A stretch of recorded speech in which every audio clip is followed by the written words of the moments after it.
और हम लोग चूँकि अब बात करेंगे यूपीपीसीएस प्री 2024 के क्या एग्ज़ाम डेट को लेकर आप लोग लगातार क्वेश्चंस कर रहे थे। बहुत से लोगों ने क्वेश्चंस किए थे कि सर एग्ज़ाम डेट में क्या कोई परिवर्तन हो रहा है, उस पर बात करेंगे।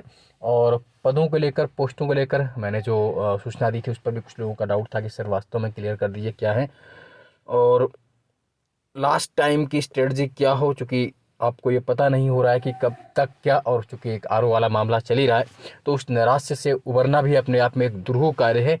तो सबसे बड़ी बात तो ये कि जो भी अब होगा नहीं होगा उस पर तो बात की बात है, लेकिन अभी आपके पास क्या मौका है, क्या आप कर सकते हैं, उन सब की अगर हम लोग यहाँ पर बात करें तो एक तो आपको ये देखना है कि सबसे बड़ी बात जो है लगातार कि पीसीएस का जो प्री है वो आपका 17 मार्च में कोई बदलाव हो रहा है या कुछ डेट कुछ लोगों ने खबर दी कि नहीं आयोग इसको बढ़ाने जा रहा है या ऐसा कुछ है, कुछ ऐसी रणनीति बन रही है कि टाल दिया जाए वो कर दे। लेकिन अभी तक की जो आपको सूचना, और आप ये मैंने फर्स्ट डे से भी आपसे कहा था, जब मार्च में शुरुआत में मैंने कहा था कि जब विज्ञापन नहीं आया था कि मार्च में एग्जाम होगा तो लोग करते मई में होगा, जून में, तब भी नहीं।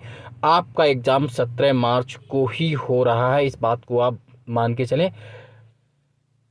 17 मार्च को ही है।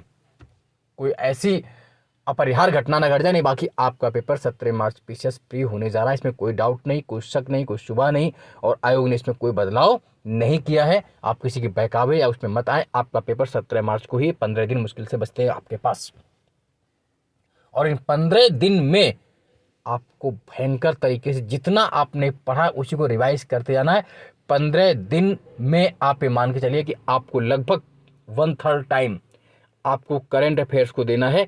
आप जो करंट अफेयर्स अपना पढ़ रहे हैं, चाहे वो घटना चक्र हो, जिससे भी आप पढ़े, कोई एक मैगजीन को लेकर के कम से कम 3 से 5 बार उसको रिवाइज कर लीजिए। घटना चक्र या घटनासार जो भी आपने, दोनों बुक बेहतर, उसमें कोई डाउट नहीं है। बैक ईयर अभी भी आपका चल रहा होगा। कुछ ब्रह्मास्त्र वीडियो लास्ट टाइम के जो होते हैं वो मैं आपको आज शाम से देना शुरू करूंगा टिल 15 मार्च तक। तो उन वीडियो को चाहे यूपी स्पेशल हो, चाहे यूपी का बजट हो, चाहे भाषा का बजट हो, या करंट हो, या मिसलिनियस हो, उन सब को अगर लास्ट टाइम आप देखना चाहते हैं तो निश्चित रूप से आप देखिए और आपको बेहतर उसके परिणाम नजर आएंगे निश्चित रूप से। रही बात पद की बात, अगर जो मैंने कही थी आपसे, तो मैंने गलत नहीं कहा था। पहले पद की सूचना, लेकिन अभी तक जो पद है वो बमुश्किल 334 के आसपास, 322 के आसपास ही मान के चलिए कि अधिकतम जो पद हो पाएंगे आपके प्री तक। जो उम्मीद बन रही है वो 400 से ऊपर नहीं जाने वाले, अभी तक ये जानकारी है। बाद में क्या बढ़े कुछ नहीं। दिक्कत उसमें क्या हुआ कि जो 195 पद लगभग आपके एसी जीएसटी के आए थे ना, वो वापिस चले गए, है ना।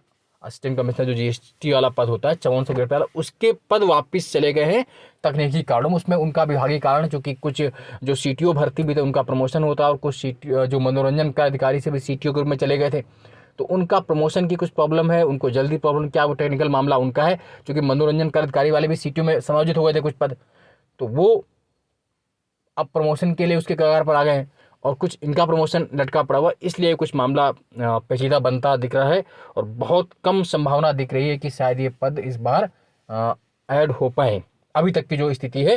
तो इसीलिए जो पदों की संख्या वो 600 बढ़ के हो रही थी, 700, 600, 700, वो घट करके फिर से 400 पर आती हुई दिख रही है। और उम्मीद यही है कि प्री तक 400 पद हो जाए।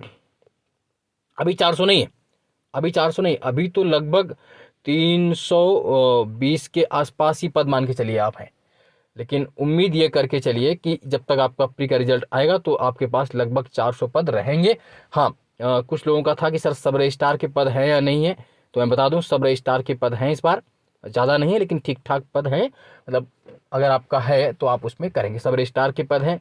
कुछ का क्वेश्चन था सर सीडीपीओ के पद हैं या नहीं है, निश्चित रूप से संख्या अभी स्पष्ट नहीं है कि कितने हैं। सीडीपीओ के पद हैं, सब रजिस्ट्रार के पद हो गए।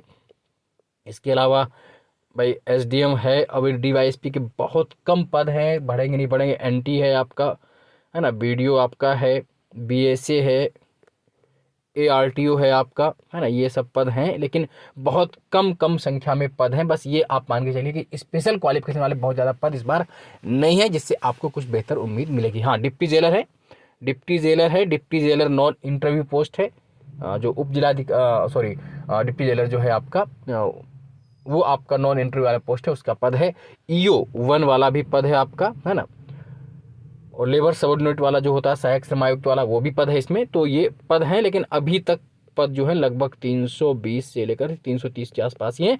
हाँ, ये आप मान के चलें कि अभी तक की सूचना के अनुसार प्री तक आपके 400 पद हो जाएंगे। ठीक है, तो आपका निश्चित रूप से समय बहुत कम बचा है। अब इस समय को आपको गंवाना नहीं है, व्यर्थ नहीं गंवाना है बिल्कुल। आपके पर डे आप 10-10 घंटे दीजिए, तब जा करके। और जो नैराश्य का भाव आर ओ ऊपर है, उसको उस पर भी आपको काबू पाना है। क्या होगा, लगातार आप सबूत दे रहे हैं, लगातार आप प्रयास कर रहे हैं, और हम सब चाहते हैं कि आपके हित में ही निर्णय आए। देखिए, हो सकता है कि एक हफ्ते में कुछ ना कुछ निर्णय आ जाए, लेकिन अब उससे भी ओवरकम होते हुए अगला आपको एग्जाम देना, चूंकि सरकार और शासन और आयोग की मंशा है कि आपका एग्जाम टाइम से हो। तो 17 मार्च को ही आपका एग्जाम होगा, ये पूरी तरह से तय मानिए। तो उसके लिए आप करंट अफेयर्स अपना बैकईयर जितना फोकस कर पा रहे हैं, जो भी आपको टफ लग रहा है उसको रिवाइज कर लीजिए, और ब्रह्मास्त्र सीरीज जो मेरे चैनल पर उसको पढ़ डालिए, और चैनल को लाइक सब्सक्राइब जरूर कर लीजिए, ताकि अभी जो 10-15 दिन में मैटर आपको दूंगा, बहुत सटीक सटीक मैटर, वो आपके लिए बहुत बेहतर साबित होगा। पढ़ते रहिए, स्वस्थ रहिए, मस्त रहिए, आत्मविश्वास बनाए रखिए। अंततः जीत आपकी ही होगी। जय हो, है ना, आपकी विजय होगी निश्चित रूप से। आप लगे रहेंगे तो। जय हिंद, जय भारत, धन्यवाद।